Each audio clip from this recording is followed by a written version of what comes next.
22 ഇൻമേറ്റ്സും 4 കുട്ടികളും 22 സ്ത്രീകളും 4 കുട്ടികളും ഉണ്ട്. അവർക്ക് ഇവിടെ സ്റ്റഡിന്റെ ഒരു തൊഴിൽ പരിപാടിയുണ്ട്. അതിലവർ പെയിന്റിങ്, സാരി ഡിസൈനിങ്, ടീലറിങ് എല്ലാം പഠിക്കുന്നുണ്ട്. അതിൽ 12 കുട്ടികളെ ഉൾപ്പെടുത്തിയിട്ടുണ്ട്.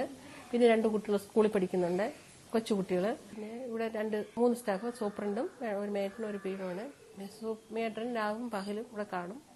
പിന്നെ ഇവിടെ വരുന്ന ഇൻമേറ്റ്സ് ഒക്കെ ഡെസ്റ്റിറ്റ്യൂട്ട്, അൺമാരീഡ് മദേഴ്സ്, ഭർത്താക്കന്മാർ ഉപേക്ഷിച്ചവരെ, വീടില്ലാത്തവരെ, പോലീസ് പിടിച്ചുകൊണ്ടുവരുന്ന സ്ത്രീകളെ, കോടതിയിൽ നിന്ന് കൊണ്ടുവരുന്ന കുട്ടികളെ, ഇങ്ങനെയുള്ളവരെയൊക്കെയാണ് ഇവിടുത്തെ ഇൻമേറ്റ്സ്.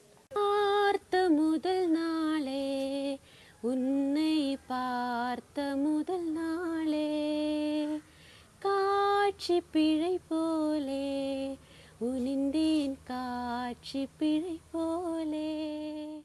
എൻ്റെ പേര് സജന. ഞാൻ വന്നിട്ട് 3-4 വർഷമായി. 3-4 വർഷമായി. അപ്പോൾ ഇവിടെ വൊക്കേഷൻ ട്രെയിനിങ് സെൻറ്ററിൽ കമ്പ്യൂട്ടർ പഠിക്കാൻ വേണ്ടിയിട്ട് വന്നതാണ്. ഞാൻ DCA, DTP, ഹാർഡ്വെയർ ഈ കോഴ്സൊക്കെ കഴിഞ്ഞതാണ്. അപ്പോൾ അവിടെ അപ്രൻറ്റീസായിട്ട് കിട്ടിയപ്പോൾ വീണ്ടും ഇവിടെ തന്നെ നിന്ന്. അപ്പോൾ അന്നേ നമുക്ക് അക്കോമഡേഷൻ തന്നത് ഇവിടെയാണ്. അപ്പോൾ ഇവിടുത്തെ അറ്റ്മോസ്ഫിയർ എനിക്ക് ഇഷ്ടപ്പെട്ടു. അതുകൊണ്ട് ഇവിടെ തന്നെ നിന്നു.